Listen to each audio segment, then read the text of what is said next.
Sholawat Dedaunan karya Yanusa Nugroho.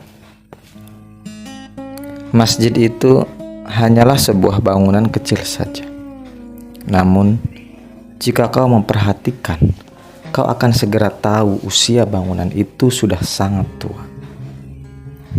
Temboknya tebal, jendelanya tak berdaun, hanya lubang segi empat dengan lengkungan di bagian atasnya. Begitu juga pintunya, tak berdaun pintu. Lantainya menggunakan keramik putih. Kuduga itu baru kemudian dipasang, karena modelnya masih bisa dijumpai di toko-toko material. Masjid itu kecil saja, mungkin hanya bisa menampung sekitar 50 orang berjemaah. Namun, halaman masjid itu cukup luas, dan di hadapan bangunan masjid itu tumbuh pohon trembesi yang cukup besar. Mungkin saja usianya sudah ratusan tahun. Mungkin saja si pembangun masjid ini dulunya berangan-angan betapa sejuknya masjid ini di siang hari karena dinaungi pohon trembesi. Mungkin saja begitu.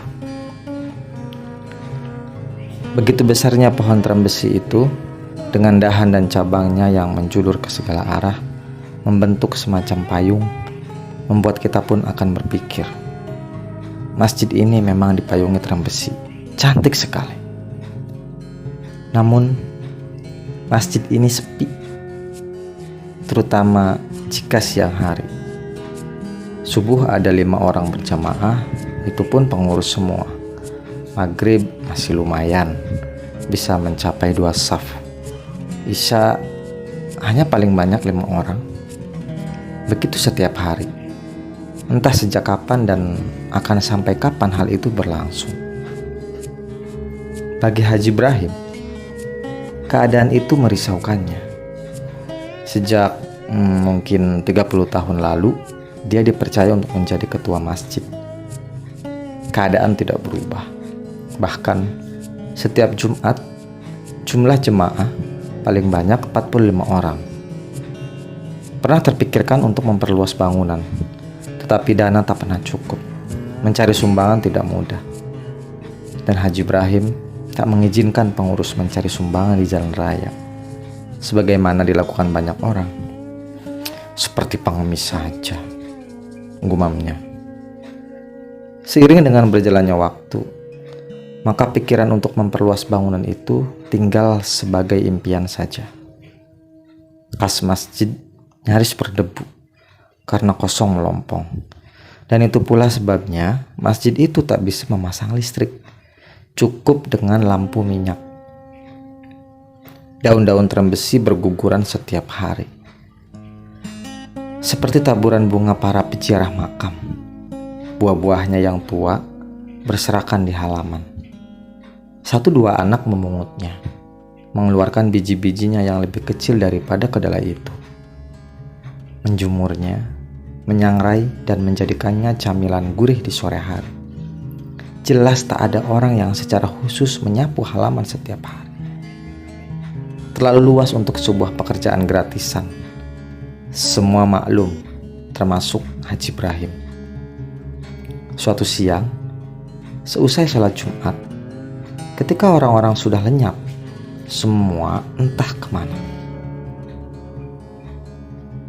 Haji Ibrahim dan 2 pengurus lainnya masih duduk bersila di lantai masjid.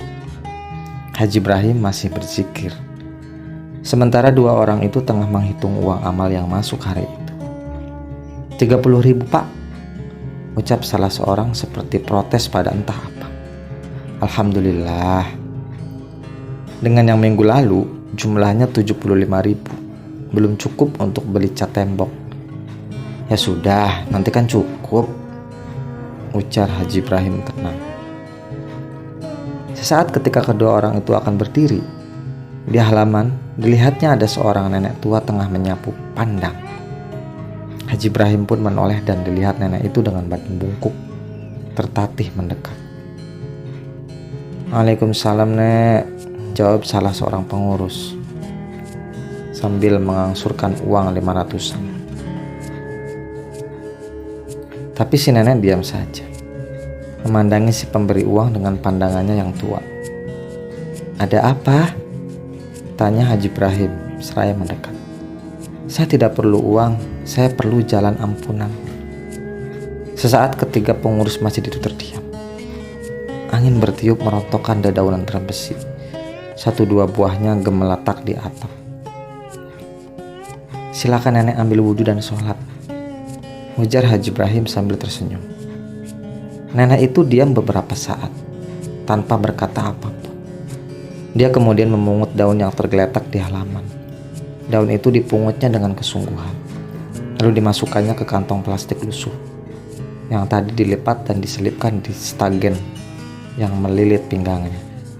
Setelah memasukkan daun itu ke kantong plastik, tangannya kembali memungut daun berikutnya dan berikutnya dan berikutnya. Ketiga orang itu terengah-engah.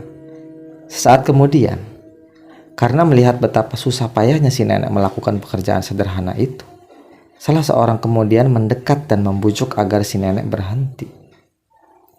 Tapi si nenek tetap saja memunguti daun-daun yang berserakan, nyaris menimbun permukaan halaman itu. Haji Ibrahim dan seorang pengurus kemudian ikut turun dan mengambil sapu lidi. Jangan pakai sapu lidi dan biarkan saya sendiri melakukan ini." "Tapi nanti nenek lelah." Adakah yang lebih melelahkan daripada menanggung dosa?" ujar si nenek seperti bergumam. Haji Ibrahim tercekat. Ada sesuatu yang menyelinap di sanubarinya. Dilihatnya si nenek kembali memungut daun-daun itu helai demi helai. Dan demi mendengar apa yang tergumam dari bibir tua itu, Haji Ibrahim menangis.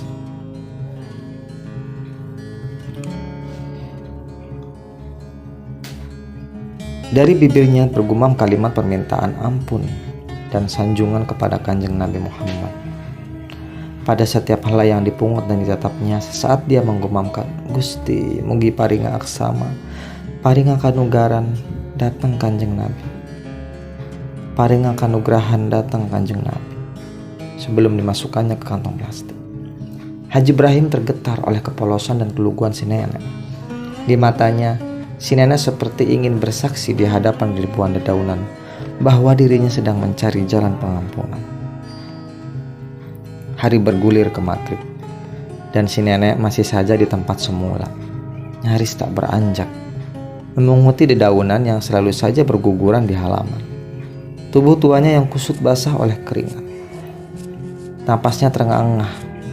Ketiga orang itu tak bisa berbuat lain kecuali menjaganya.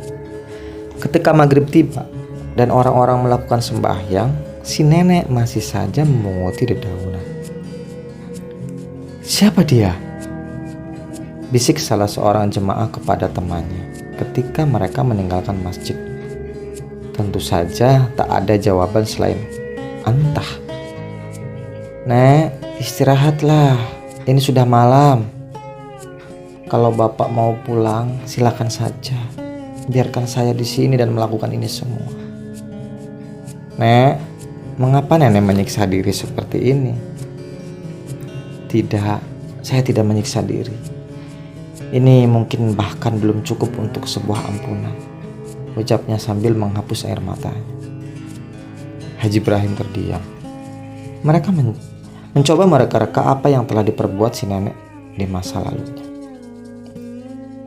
Haji Ibrahim terdiam, mencoba mereka-reka apa yang telah diperbuat si nenek di masa lalunya. Malam itu, Haji Ibrahim pulang cukup larut karena merasa tak tega meninggalkan si nenek. Pengurus masjid yang semula akan menunggui sepulang Haji Ibrahim ternyata juga tak tahan. Bahkan belum lagi 5 menit Haji Ibrahim pergi, dia diam-diam pulang. Tak ada yang tahu apakah si nenek tertidur atau terjaga malam itu. Begitu subuh tiba, Mijo yang akan azan subuh mendapati si nenek masih saja melakukan gerakan yang sama. Udara begitu dingin. Beberapa kali si nenek terbatuk. Peristiwa si nenek itu ternyata mengundang perhatian banyak orang. Mereka berdatangan ke masjid. Niat mereka mungkin ingin menyaksikan si nenek. Tetapi begitu bertepatan waktu sholat masuk, mereka melakukan sholat berjamaah. Tanpa mereka sadari sepenuhnya, masjid itu jadi semarak. Orang datang berduyun-duyun membawa makanan untuk si nenek, atau sekadar memberinya minum, dan semuanya selalu berjamaah di masjid. 2 hari kemudian, tepat ketika kumandang waktu asar terdengar, si nenek tersungkur dan meninggal. Orang-orang terpekik. Ada yang mencoba membawanya ke puskesmas, tetapi entah mengapa tak jadi. Hari itu juga polisi datang. Karena semua orang tak tahu siapa keluarga si nenek, akhirnya diputuskan si nenek dimakamkan di halaman masjid belakang.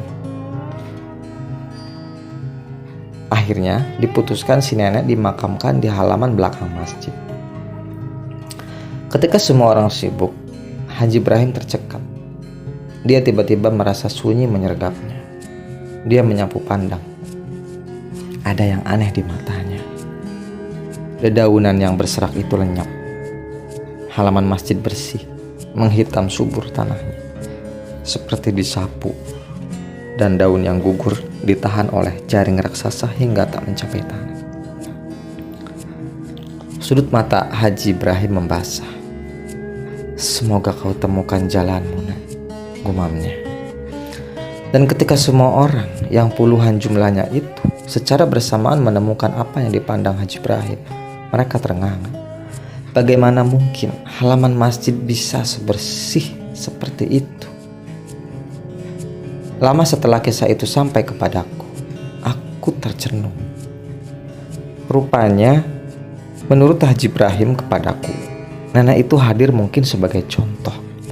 Mungkin juga dia memang berdosa besar, sesuai pengakuannya kepada saya, ucap Haji Ibrahim kepadaku beberapa waktu lalu. Dan dia melakukan semacam istighfar dengan mengumpulkan sebanyak mungkin daun yang ada di halaman. Mungkin begitu, saya tak yakin. Yang jelas, mata kami jadi terbuka. Sekarang masjid kami cukup ramai. Pasti banyak yang mau menyapu halaman, godaku. Iya, benar. Memangnya bisa begitu, Ji? Maksudnya ampunan Allah? Ya, saya yakin bisa saja. Allah Maha berkehendak. Apapun jika Dia berkenan, masa tidak dikabulkan? Ucap Haji Ibrahim tenang. Aku terdiam. Kubayangkan dedaunan itu, yang jumlahnya mungkin ribuan helai itu, melayang ke hadirat Allah, membawa goresan permohonan ampun. Pinang 982.